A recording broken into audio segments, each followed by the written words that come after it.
And since then, this was a Nobel Prize for the movement that was created in face of the troubles in Ireland. And since then, you have managed this Peace Prize in a wonderful way, because you have really used it to continue struggle for peace in very many different areas since then. And we are especially interested in the latest developments, obviously, in Syria, because it's so very urgent issue for us today. But I will give you the floor now, and we are very, very pleased to have you here. Thank you.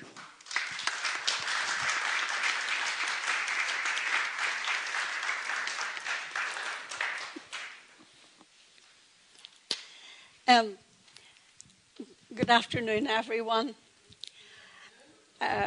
Christian has just shown me how to press a little button on my speaker here so that you can hear me.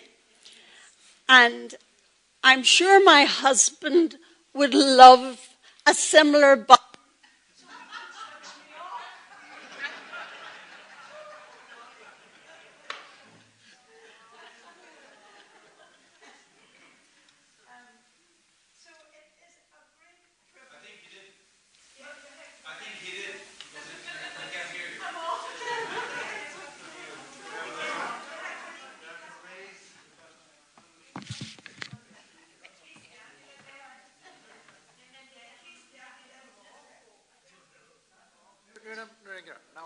That's good.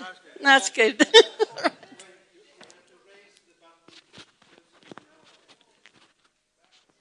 How is that? That's very good.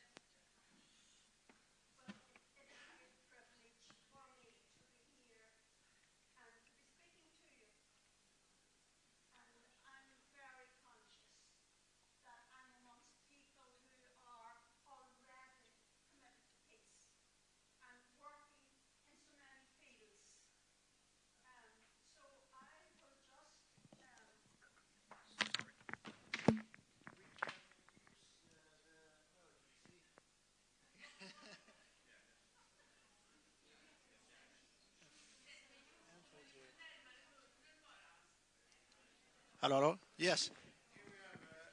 And I'll switch the battery on this one. It must be.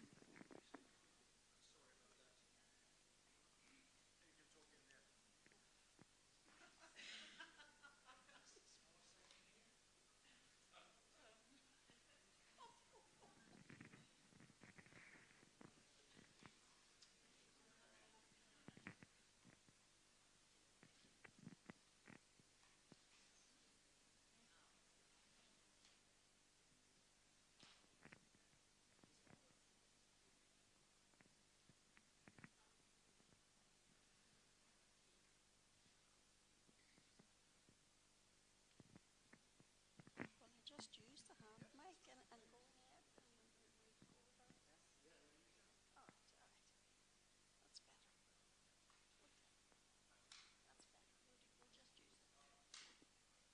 better. Okay. So it's a great privilege for me to be with you today. And I am very, very conscious that I'm sitting with an audience who are already committed to peace.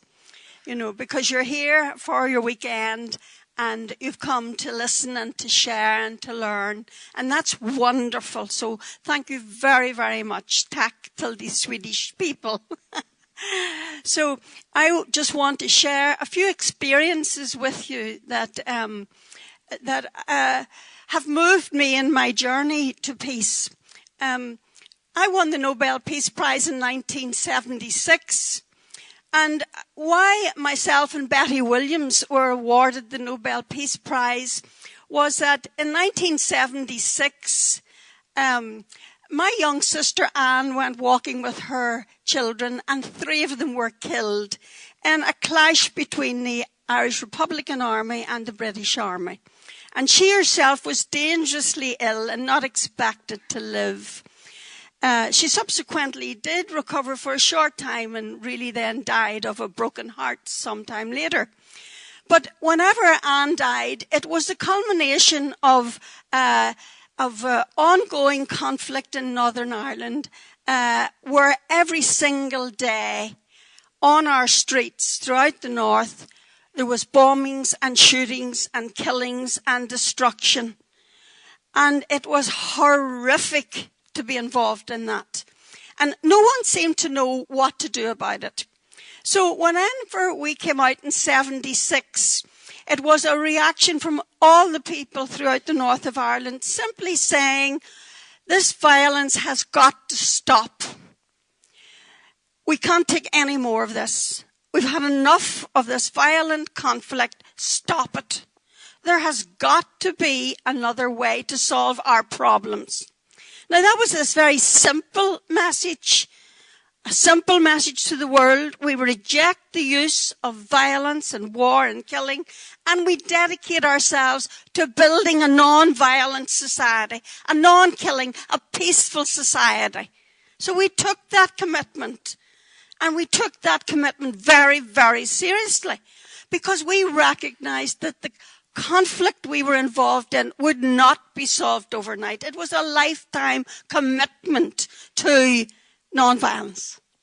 And I have seriously taken that journey because I'm a pacifist. I don't believe in killing. And I came into that absolute commitment that every human life is sacred. We have a right to life and a responsibility not to kill each other. But with that proclamation comes the responsibility to change a society, which many others take a gun to try to change. Now, in 1976, one thing was very important to us was that since the Troubles had started in Northern Ireland, and it wasn't a religious war as people would very easily want to make it. You know, when we're looking at conflict, it's easy for the media to get a sound bite. What's your problem? Oh, it's the Sunnis and the Shias. It's the Catholics and the Protestants. You know, a simple sound bite. But that is not the reality. And what we are facing now as a human family in deep ethnic political problems around the world, which are historical, which are economic, which are, of course, religions involved as well. These problems we are now faced with are very complex. But it took a long time in Northern Ireland for us to come to the absolute truth that militarism and paramilitarism would not solve our problems, and guns would not solve our problems. And we had to have another way, which is dialogue, negotiation, listening to each other, healing, forgiveness, and finding alternative ways of solving our problems. Now, that message worked in Northern Ireland because the peace movement that came out of all the killing, the peace people and many organizations together, it wasn't one person, one group, it was a combination of the civil community, the trade unions, the religious organizations. It was that combination of a civil community standing very firmly against those who were using violence and against state injustice. So we became absolutely convinced of the importance of the civil community in building the alternative. And I don't think that in enough places we recognize this importance, and governments most certainly don't recognize this importance. That if you have paramilitaries, gunmen, whatever they call themselves, and women, and if you have governments using state injustice and bombing and killing, there has got to be a voice there that bridges those two divisions, not in a condemning way, not in a judgmental way, but in a way coming out of our compassion and understanding that why they done it and why they took the guns. So when we came out in Northern Ireland, we were not condemning the loyalists and the IRA. We were challenging them to be part of the solution. We wanted to have our solution based around a table with every voice as part of that solution. You cannot solve a problem unless those who are creating the problem are at the table. So we sat down with our enemies. We didn't see them as enemies. We tried to understand where they were coming from. We listened to what they were saying. We listened to what their grievance was. And we made peace. Today in Northern Ireland, in our parliament, we have people who used the gun to try to bring about changes, who recognised they had got to put up the gun and come into the process. So the peace process in Northern Ireland, through building non-violence, non-killing, dialogue, reconciliation, worked. It worked. I tell this story because we have got to have success stories. You know, we need hope in the world today. We need to believe that peace is possible. And you know, you'll not have peace if you don't believe it's possible. You don't have anything if you really don't believe in it. The peace movement in the world, wherever we are, and we are everywhere, we need to have confidence in ourselves. We need to stop hiding our light. We need to be shouting from the top that peace works, that everyone has a right to peace. We don't have a right to war. We don't have a right to militarism. We don't have a right to allow people to go around killing each other.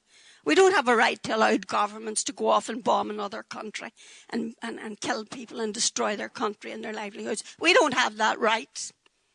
We have a right to peace. And it should be the first human right, the right to peace. And the people of Syria have a right to peace. And the people of Libya and the people of Afghanistan and the people of so many countries that we in the West have taken the arrogance upon ourselves to decide that we would bomb their countries. That's dreadful. We should hang our heads in shame. We should be asking in the West our politicians to say, and our people, to say they're sorry for what they have done in these countries. Not only to stop bombing them, but to say they're sorry. You know, I was in Afghanistan in 1998, and I sat with Tariq Aziz as a peace delegation. And Tariq Aziz, who was Saddam Hussein's advisor, they were begging for dialogue from the West, begging from the Americans and the European parliaments to come and talk to them because they did not want Iraq bombed. They had a visit from the Secretary of State, Baker, and in the conversation, they were told, you do what we tell you or we'll bomb you into the dark ages. Is this diplomacy? Is this solving problems? Is this answering the plea of the Iraqi people, where 1.5 million children under the age of 5 died slowly because of sanctions put on by the West, even before the shocking war against the people of Iraq. I mean, the suffering of these people is undescribable, what we have done to Iraq. And also, what have we done to Libya? Do you know the French pilots, as part of NATO, were told to go and bomb Libya? And one French pilot tells a story on the radio after this. They ask, who shall we bomb when we go to bomb Libya? And they were told, just go and drop the bombs. This is on record. So Libya was destroyed, and we're all part of that. We can't say, oh, it's nothing to do with us. That's washing our hands, because NATO is bombing countries, and we're part of it. So what is our choice now? Syria has been done, Libya has been done, Afghanistan has been done, Syria was due to be done. So what is our choice now? You see, I think, of course I'm going to talk about Syria and its right to peace. But I have to talk about the fact that I'm standing here in the heart of Europe, and as someone, as part of a European, I have to take my responsibility and recognize what Europe is now doing. We have a choice as Europeans and the European Parliament, and our choice is whether to go down the road of militarism and war and extending NATO, which is slowly building up towards Russia, where the tension is building up, where we're now told the next enemy is Russia, where the Cold War is being fed yet again, where you have military exercises on your borders, preparing by many countries for the next war. I mean, you don't prepare for war and not get it. We are in a very dangerous situation in Europe if we don't take a firm stand for an alternative friendship amongst the nations. Alfred Nobel's will. What did he ask for? Friendship amongst the nations. 100 years ago, he recognized a political agenda. The Nobel will is about a political agenda. Friendship amongst the nations, no armies, and peace conferences. And what happened? Unfortunately, that very clear message by Alfred Nobel and the agenda of Bertha Suttner. And to the women here, her story is magnificent. She was the first Nobel woman from this part of the world to get a prize with a political agenda of disarmament and demilitarization. Very clearly, her message was, lay down your arms. Her book. How many young people in this country have read her book 100 years ago, which said, lay down your arms, make friends with each other, and solve your problems without killing each other. Now, here in Sweden, there's pressure on for you as the Swedes to become part of NATO. Finland, part of NATO. We are looking to you to say no to NATO. We are looking to the Swedes to say demilitarization, universal demilitarization. We can solve our problems in a humane way. Why should we be killing each other? We don't want to be enemies with the Russian people. We don't want to be enemies with the American people. We don't want to be put in the choice, are you for the West or are you for the East? Rubbish.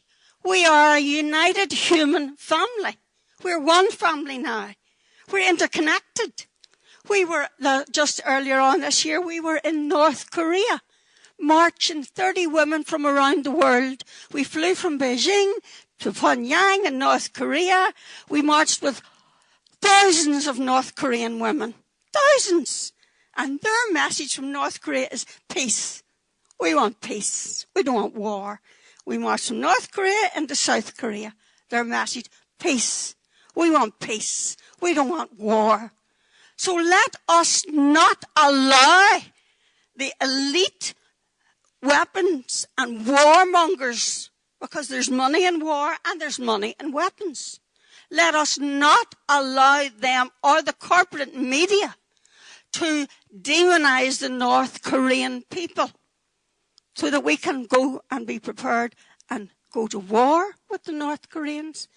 No, those days are over. We have to be wiser than that. And I think one of the most important things that the peace movement can do is say, build your confidence in yourself, because we as the peace movement are the alternative to militarism and war. People say, oh goodness, I watch the television. There's war everywhere. Oh my God, I feel like pulling the duvet over my head and going to sleep. It's a disaster. Where's the alternative to militarism and war? We are it. We are it.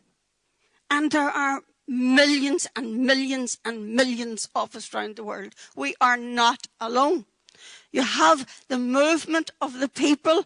You have the environmental movements. You have the women's movements. You have the social justice and change movements. You have the green movements. I mean, there are so many of us. There are millions of us. But we, as the alternative, must have a focus. If we don't know where we're going, we're not getting there. There's an old saying in Ireland, as somebody got out of a car and says, "How do I get to Belfast?" And the person replied, "Well, I wouldn't start from here."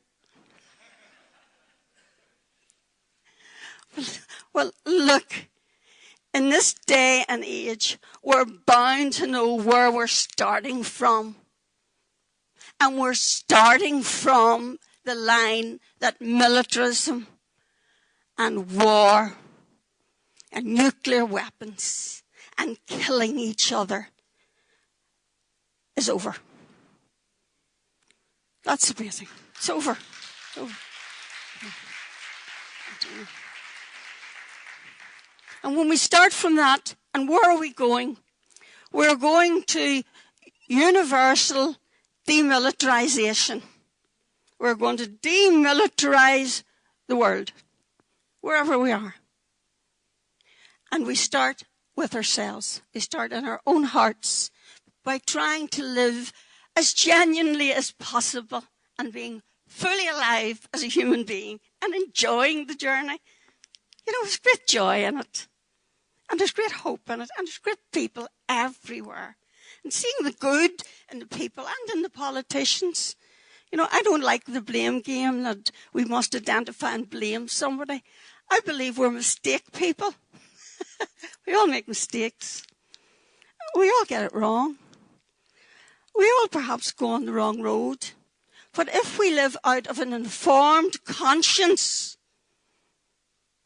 and your conscience is a powerful, powerful tool, and if we live out of that and we try to do the right thing, we will be able to change things. Syria. We went to Syria because we were watching television and seeing the terrible tragedy of Syria.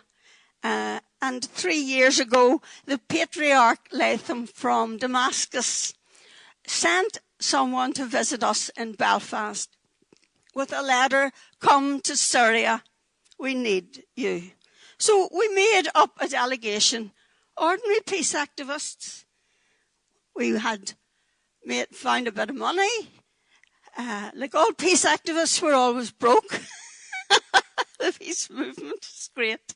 I love the peace movement. We found our way and we went to Syria with a delegation 3 years ago. 16 from many countries, from many backgrounds. But they're all ordinary men and women saying, we're going to Syria because we care. We weren't going to solve the Syrian crisis or the Syrian problem. We were going to walk with the people and say, you know, we're here with you. You know, and we support you in your work for peace and non-violence, and we're with you. We went where we wanted in Syria, and we went without arms or security. We walked because we believed unless peace activists lay down their arms and don't be afraid and go wherever they want to go, because it's our world, and refuse to be escorted with military and arms, we have to show the same courage as the militarists. You see, militarists and people who join armies and fought wars, they had tremendous courage. It took courage to go off with a gun and fight a war and know maybe you'd never come back again. That's courage. It was the way they'd done it, and we don't condemn that. We just say we're trying to show the same kind of courage, but we're trying to do it a different way. That's all we're saying. You know, so there's no enemies in this journey. So we went. What did we learn in Syria, in Damascus, on the road to Damascus? It was very exciting because those of you who from a Christian background will remember St. Paul on the road to Damascus. You know, that's a very famous story. But when we got into Damascus, we were greeted by the Patriarch Latham and the Grand Mufti of Syria. And those two wonderful, wonderful men stood together in the mosque in Damascus with all the different religious and civil leaders. And they all said, they prayed for peace. This is 3 years ago. And we said to them, after going around all the place, meeting people, meeting opposition people who'd taken guns, and we met, and meeting government people, we said, what's your message to the outside world from Syria? What do you want to tell them? And they said, tell them that we want no outside military intervention in our country. Tell them we can solve our problem together. Tell them to lift the sanctions which are destroying our economy. Tell them to support inside Syria the peace and reconciliation groups between the different communities and groups. And there are thousands and thousands of them. I mean, there's a peace movement in Syria making peace as we speak. Tell them to support a peaceful solution. And whenever the Patriarch spoke, we said, well, what about the relationships between the Muslims and the Christians? The Patriarch says, we grew up together. The West talks about dialogue, but the very roots of our existence and history between the Muslims and the Christians are intertwined because we grew up together. So this is not a religious war between Christians and Muslims. We love Syria. We don't identify ourselves as Sunni, Shia, Alawite. We identify ourselves as the Syrian people. And we believe that the Syrian people can solve the problem ourselves without all this intervention. Now, you know, we went just last November, 3 different meetings, again to meet those on the ground. And again, the message is peace, reconciliation. Let us solve our problems. It is possible. Now, people will say, well, what about Assad? Before we went to Syria, we read the Western media of Syria. And we were getting the story that inside Syria, the Syrian people were being massacred by their government. When we went inside Syria, we heard a completely different narrative of what started the crisis 4 years ago, of what the solutions might be for Syria. And that Syrian peaceful voice has yet to be heard on a level outside Syria. Why? Why is there a different narrative in the Western corporate media than the narrative that the peace voices from inside Syria can tell?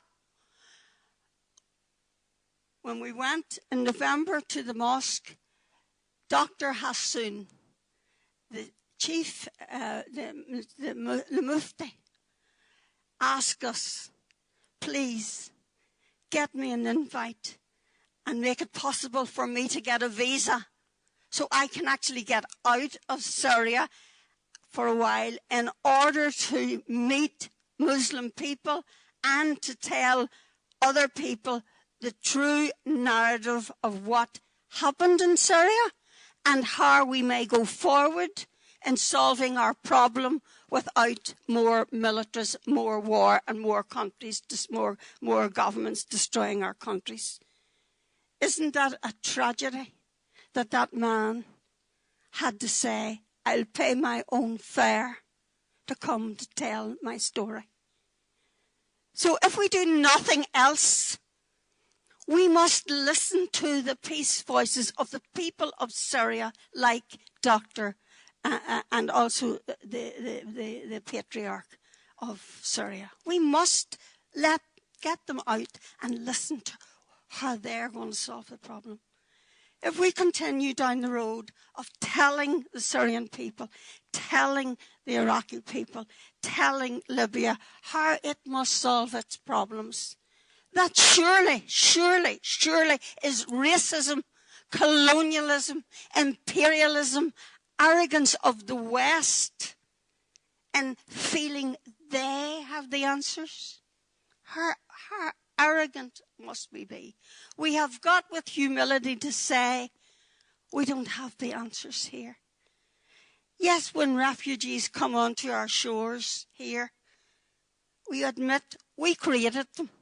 We wouldn't have these refugees if we hadn't destroyed their countries, if we hadn't made it impossible for them to have jobs and a livelihood. They wouldn't be fleeing their countries to try to get some kind of a future. Why are so many young men coming here? Because they don't want war, they don't want to be in any armies, and they don't want to be in the jihadists. Let me just tell you about what shocked me most when I first went to Syria, to learn that there were thousands and thousands of foreign fighters inside Syria. They were from over 100 countries. Chechnya, this country, UK, Ireland. And these young men were inside this Syria, well trained, well equipped, with plenty of money. And their agenda was to bring down the Syrian government and to replace it with the Islamic State. Now, can you imagine that situation here in your country, being infiltrated with thousands of fighters, well paid for? And one story about one person in Damascus, a farmer. I said to him, tell me your story. And he said, I was a farmer outside Damascus.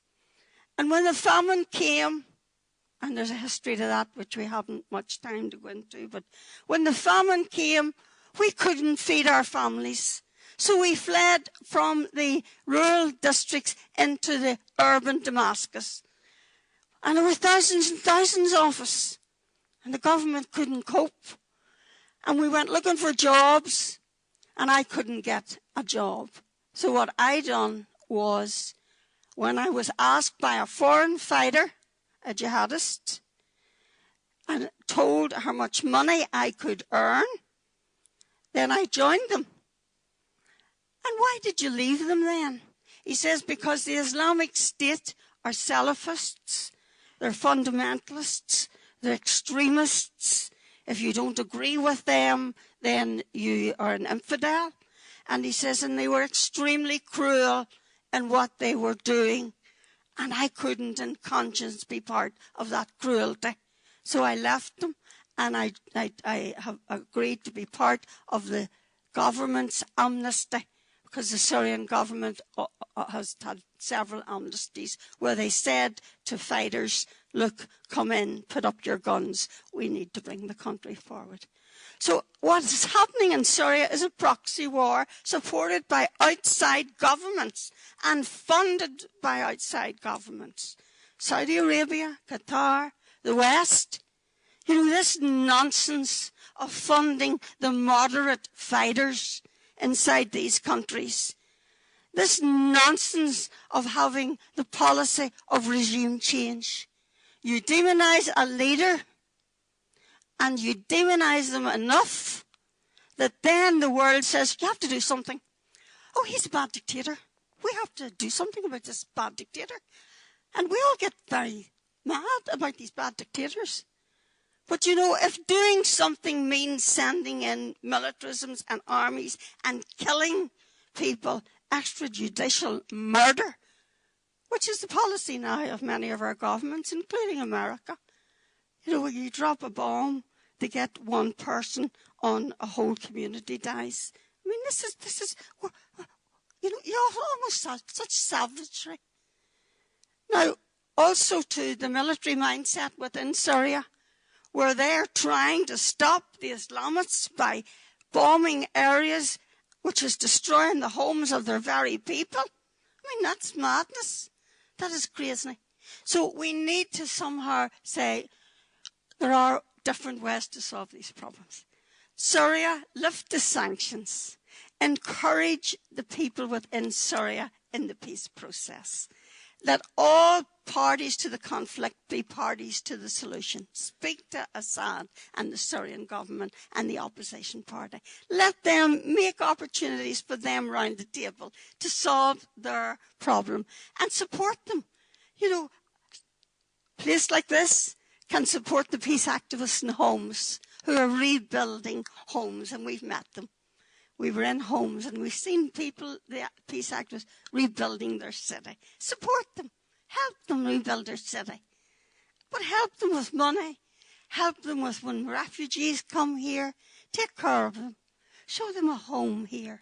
Help them, because the pain of Syria and the pain of refugees, no matter what country they're from, this is heartbreaking for them, that because of mad policies, they've had to flee their home, and they may never get back again. But we're hopeful for Syria, because the Grand Patriarch and the Mufti and the peace movements all together have said we will rebuild Syria, and people will come back to Syria, those who want to. So there's hope for Syria. There's great hope. And we are part of that rebuilding and part of that hope. So thank you very much for listening to me, and thank you for all you're doing. Thank you.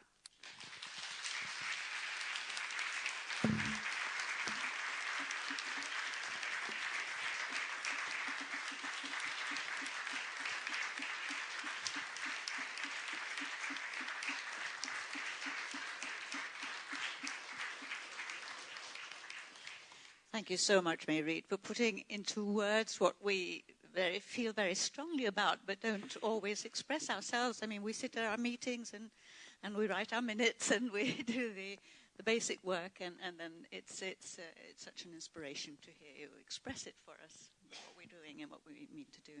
And it's very nice to know that you were here yesterday and talking to a whole full of young people, and will give them inspiration for their lives as well. So thank you very much for that. Thank you.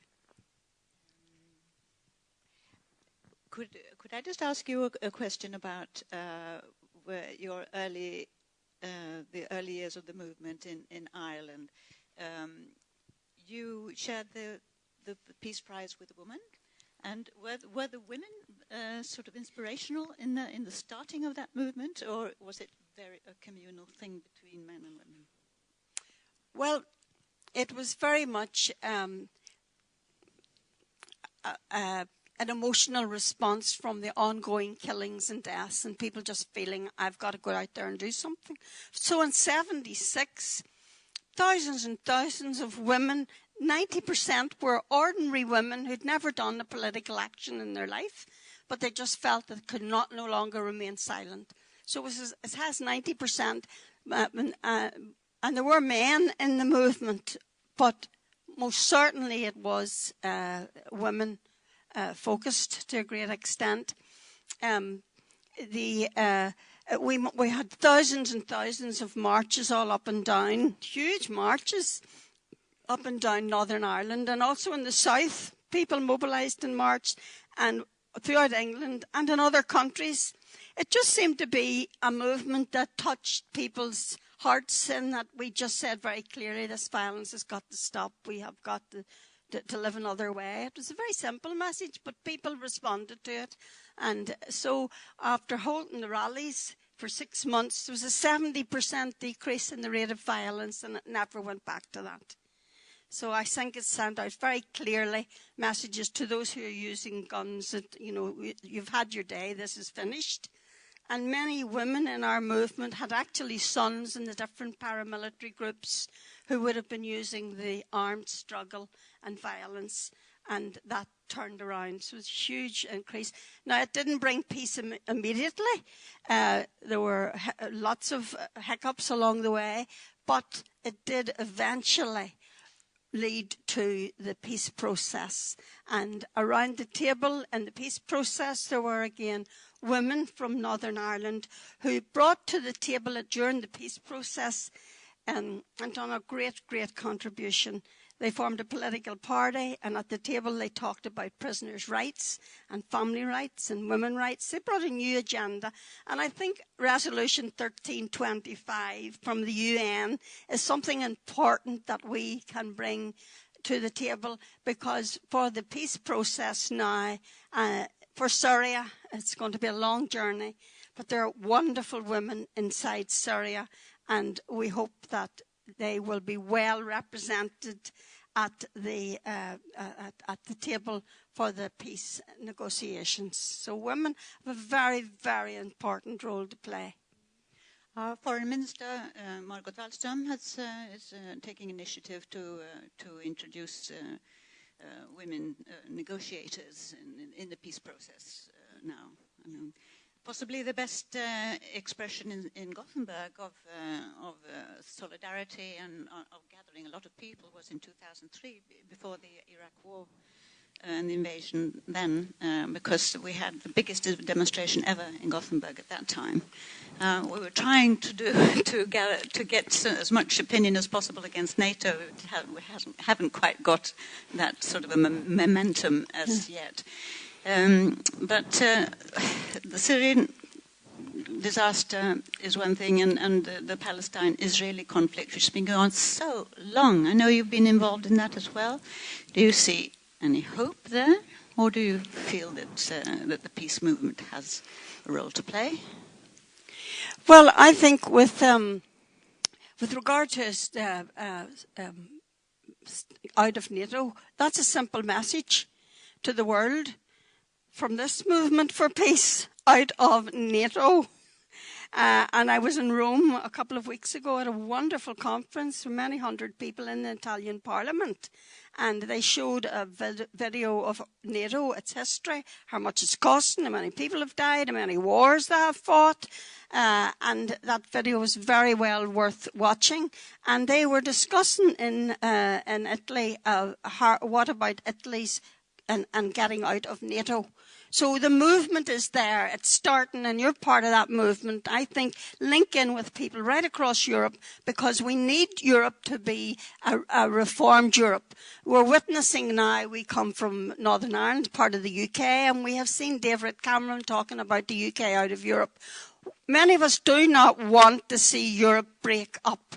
But what we do want is a Europe that's more democratic, a Europe that's not militaristic and wasting its money on militarism and war.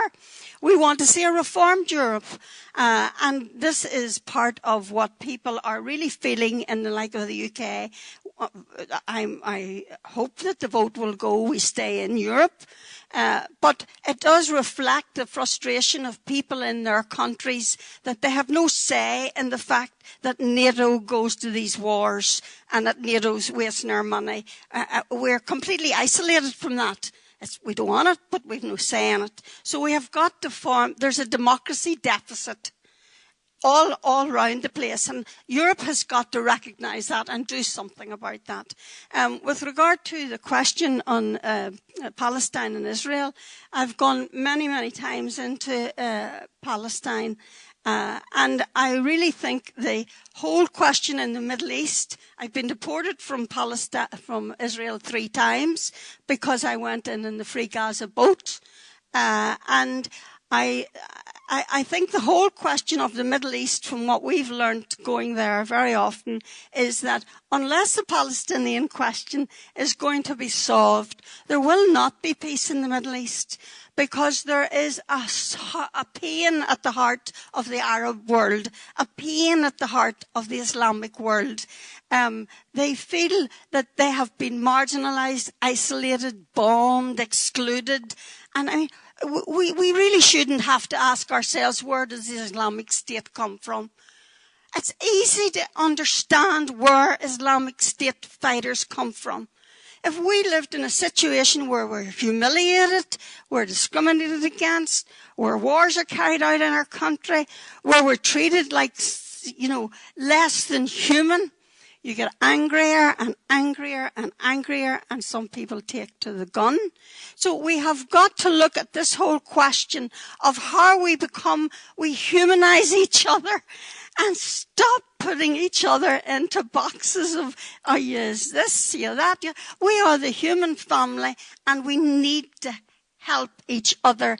And so in the Middle East, unless and until the Israeli government recognizes you cannot continue on down the road of racism against the Palestinian people, of military occupation against the Palestinian, of apartheid against the Palestinian people, of ignoring 640-odd UN resolutions that say they have no right to be taken over Palestinian land, of arrogantly deciding they will do what they want because the international community won't do anything about it.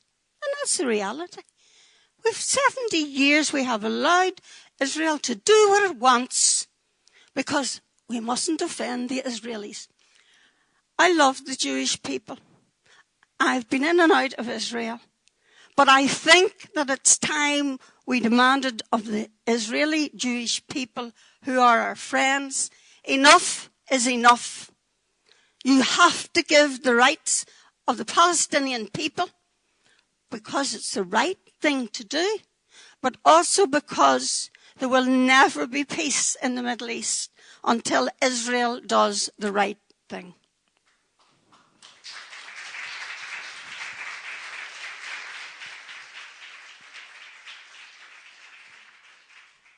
Well, we would like to wish you the very best of luck for your continuing work, and I hope you feel that you have our very best wishes with you for all you do, and thank you very much for doing it. Tack.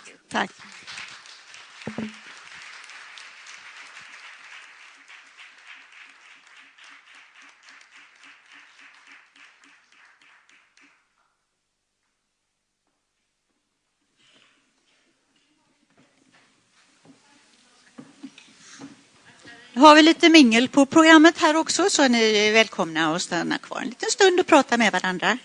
Ja, just det.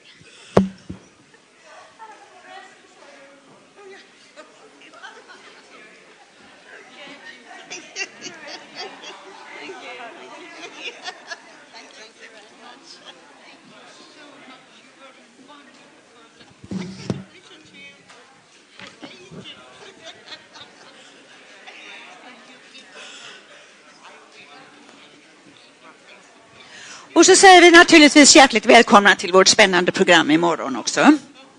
Vi hörs.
Hello. Yesterday we made a wonderful photograph together with all the youngsters. And today we have the same opportunity. We kind of forgotten it here, but if you would like to, you are very welcome up on the stage to make a photograph. Ni är välkomna fram och göra ett fotografi här tillsammans med Mairead som står framför. Så alla kan gå fram här och så ställer vi upp oss och gör vi ett gemensamt gruppfoto för freden och för framtiden. Det är vilket som, absolut. Det går bra att sätta sig. Så välkomna fram till ett fotografi här.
Jag stod in emellan. Vi är ju några stycken, så att om vi ska få plats så får vi knö ihop oss. Så att det blir dubbla eller trippla det.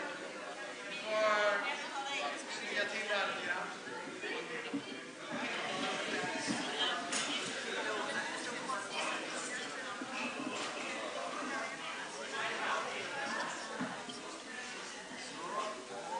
Knö in oss, knö in. Det blir snyggare.